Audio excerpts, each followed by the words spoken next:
Alright guys, welcome back to the channel. Here we are, we're doing a Weatherly Hillclimb still. Very nice day, beautiful day. And we're standing in front of what is probably the most insane 3 Series BMW I've ever seen. What's under the hood might scare some people. It's really awesome, but as you can see from out here, we got some really wide tires. We got some really nice Hoosiers, big wing in the back, and the driver himself has been seen to do some insane things at certain hill climbs.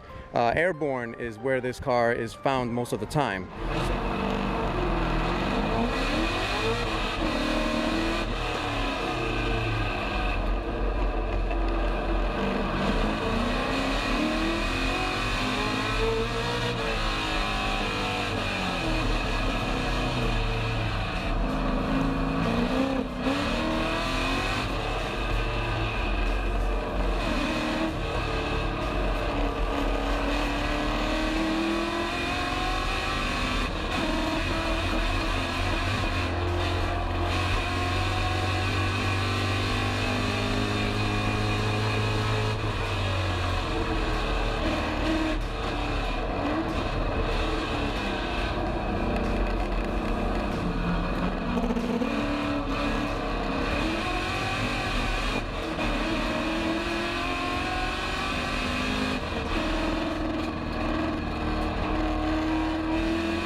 So this is the driver here. Want to introduce yourself and your car? Mark Aubele, it's a 97 BMW M3 with an LS3 and E36. LS3. Yeah. So, tell me how you started with this thing. Tell me what happened with it. Tell me all that stuff. This is actually my wife's first hill climb car, and I had a Mustang at the time. She wanted something faster, so I decided to swap this car, and we got her the 135i. And this one right here. yeah. That one has an awesome tune on it. It's got crackles and pops. It's great. Yeah, it's a pretty basic setup, but she wanted something faster than this, so we got her that, and I decided to swap one of these, which I've wanted to do for a while. So you went from, did this have the original M3 engine in it? Yeah, it was an S52, and that wasn't enough, so we started out with an LS1, didn't make enough power with that, and ended up going to the LS3. I was going to ask you, why you went from, I heard you went from LS1 to LS3. Yeah, with the LS1 we made 409 at the wheels. Wow. And with this one we're at 504 at the wheels, 466 torque, and it's on E85. E85, so what's the difference between the LS1 and the LS3? The LS1's a smaller displacement, different cylinder heads. Was that 5.7? 5.7, this is a 6.2. That's what it'll do. Yeah, just a little bit bigger, and better cylinder heads. This thing screams when you turn it on.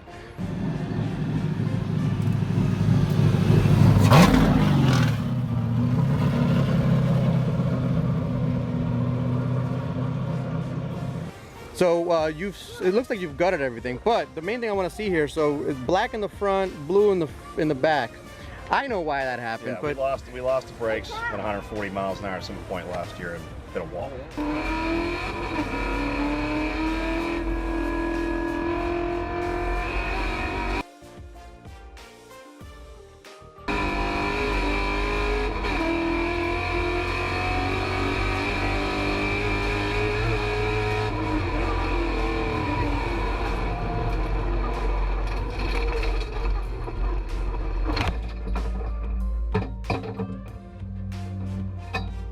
I wrecked about a quarter mile from where you wrecked. Yeah, where I wrecked my Type R. I made it a little further when I hit the wall. He was going much faster than I was too. So big difference. He basically, if you look at the video, he was going into the turn, the brakes locked up, he had a problem with the brakes, and he just went right into the wall.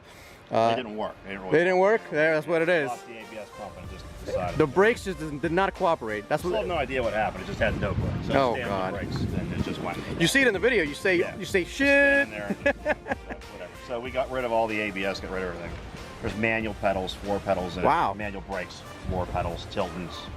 So I didn't know that. Just no ABS. No ABS, so no BS on that. Definitely takes getting used to. Though. You locking up the wheels a lot? A little bit. Takes some getting used to. So we started out a couple weeks ago at some point with Ferodo DS2500 pads. There wasn't enough friction, so we went to a DTC 70. A little bit better, but the modulation's a little bit goofy, so we might try another pad. But it's we're getting there on the brakes. We don't have much testing time on it, so we were.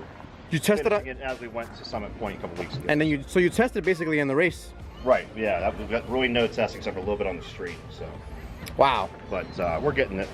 Now we're dealing with some engine issues, but it's always going to be something. So it's always something with a race car. We always get to the dyno before the season, and this year we're just doing too much work in the car, so I didn't get to the dyno. Not enough time. And then we get to find the stuff here. So yeah, yesterday. So this is the second day at the Hillclimb. Yesterday they were pulling things apart.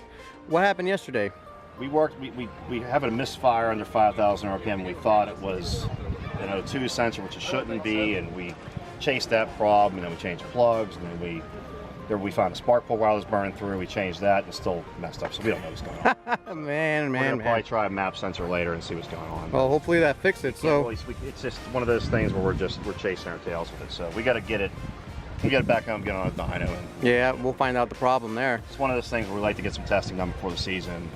Coming here and but you run out of time. That's really what it is. Coming here and doing a test. I can totally relate because even with the Prelude, you know, I'm like, oh man, I have plenty of time, and then the day before, I'm like, ooh, I haven't done this, I haven't done that. All the fabrication work to do the tubular front end and the floor pedals and all that stuff took a lot more time. So tubular front end because the crash, you had to replace a lot of the stuff. Yeah, we basically cut the front of the car off in front of the strut towers, pulled the frame rails back, took the cage out to the strut towers, which my buddy Chuck did that, and then I did the tubular front end, and then we had to redo it after Jefferson's. Now it's stronger. Nice. Redid the splitter. You know. So tell me about your wheels. What wheels are you running? Ford Star 18 by 12s. 18 by 12s. 18 by 12s. Those are huge. Let's take a look here. So so these are Hoosier A7s? Yeah, Hoosier A7. They're a 315/30. 315/30 we were square? on the 335, but I didn't like the way they're on the wheel. They're a little bit pinched. We ended up staying with a 315. Square setup? Square setup. These are massive. This is what you want to go fast. That's a lot of tire. They're a +6. They're a +6 offset. Wow. So we run a 15mm spacer up front and 5mm in the rear. Hence the big fender flares. A 4.7-inch clinched flare up front was the only company I could find that really made them. That was what was it called? Clinched. Clinched. Like a stance. They do like stance shit, but yeah. They make a flare. You know what I mean? So might as well put it on. Because nobody makes anything that'll actually fit.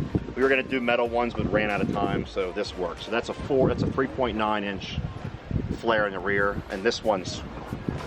It looks better on the other side. We ran out of time, so we just put. Listen, it's race car stuff. Exactly. Who cares? I want to be able to open the door if I had to. Yeah. And the front's actually a 4.7-inch floor.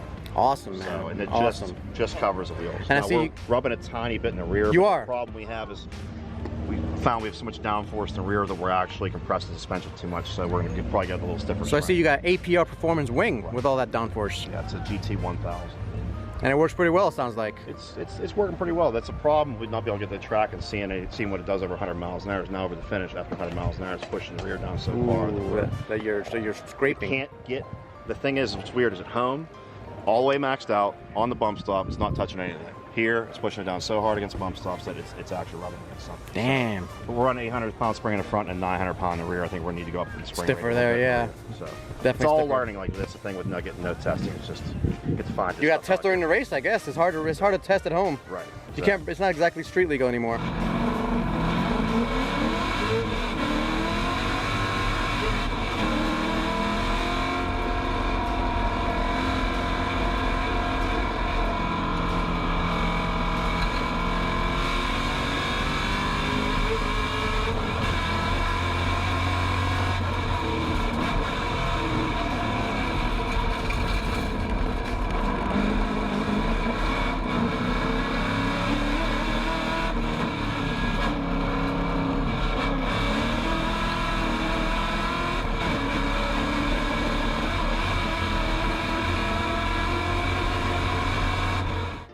So I got him to open his hood, and man, it's awesome in there. You never really see an M3, such the lightweight M3. This is the E36 with a giant V8 in it. This is a 6.2 liter LS3.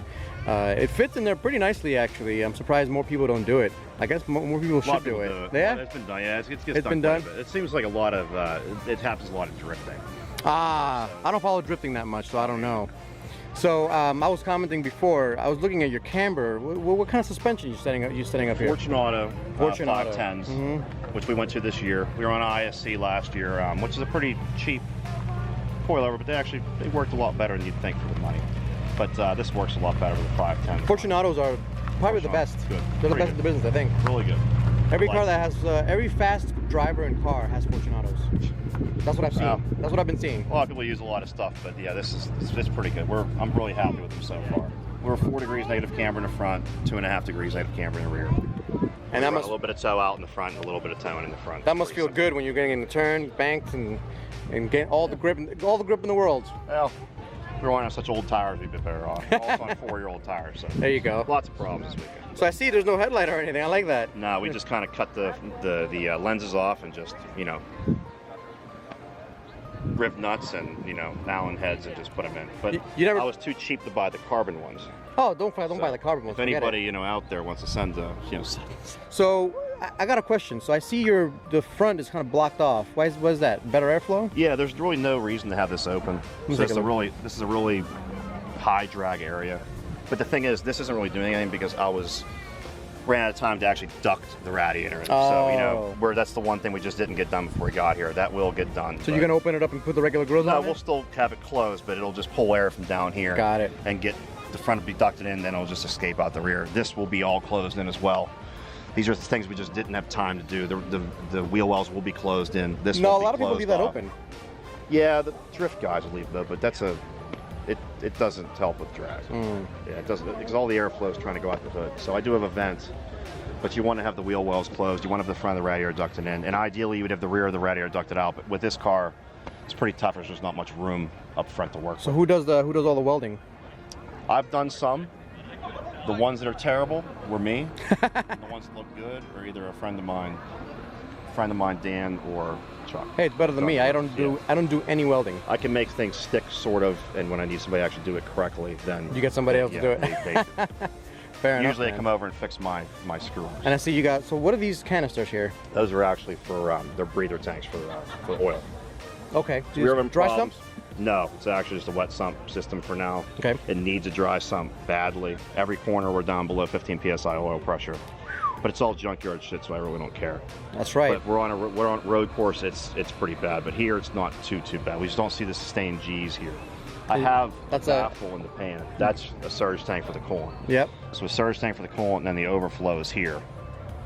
And these are just for the those are for the overflow. So you got some Mishimoto parts. Right. Yeah. And you got the wrapped headers. Of course. Those are actually CX Racing, believe it or not. Really? Cheap Chinese swap headers. Love that.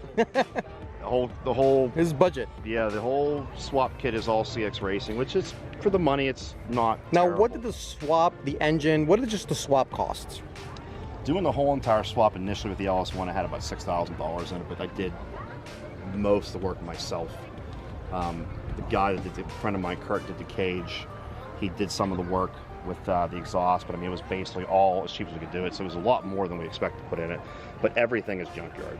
The engine's junkyard, transmission's junkyard. So you just pull the engine from the junkyard from a truck? This short block is actually a warranty return from an Escalade, like the short block itself that burned oil, cleaned the rings, and then it has LS3 cylinder heads, LS3 intake manifold, and a custom Brian Tooley cam. So you heard it, guys. He's driving with a Cadillac motor. We have, there's under $3,000 in the entire engine. That's amazing. And you can make so much power so cheaply with these. We're second season on this, and we're another 25, 30 horsepower in the headers and different camshaft. We just haven't gone that far yet. So it's working with what we have. So. And the big intake and big heads are decked quite a bit, so it has close to 13-to-1 compression. Wow! That's why we run the 85. Smart. But yeah, we should be making a little more power than we are, but awesome. Haven't optimized everything yet. So what's the future here for this M3? Do you even call it an M3 anymore? I call it. It's kind of a bastard child, but more power. More power. Awesome, man. Well, 500's not quite enough. If you guys want to see him run, he runs insane lap times, and I call them laps, but they're really hill climbs. Yeah. At all of the different hill climbs. He's pretty much at every event. We're at Weatherly today. He'll be at Pagoda next. Then he'll be Giants to Spare, and then it's Polish Mountain and Enduria. So what's that YouTube channel? It's Mark Aubele. Mark Aubele. I'll put a little. Hard. No, I'll put a little link down there. I'll put your name in there. Go check him out. He's a great driver. And it's the same thing on Instagram, Mark Aubele. How long have you been doing this? I started autocrossing and I started drag racing in 1998. I'm 39. and then started autocrossing in 2001. I did my first hill climb in 2006. So he's been at it for And 13 years. Once I did this, it was Hill climbs forever. we're hooked. So, I love it. I love it. All right. Well, thanks, Mark Aubele. We'll be seeing him out at the hills. Thanks for watching, guys. I'll catch you soon. Peace.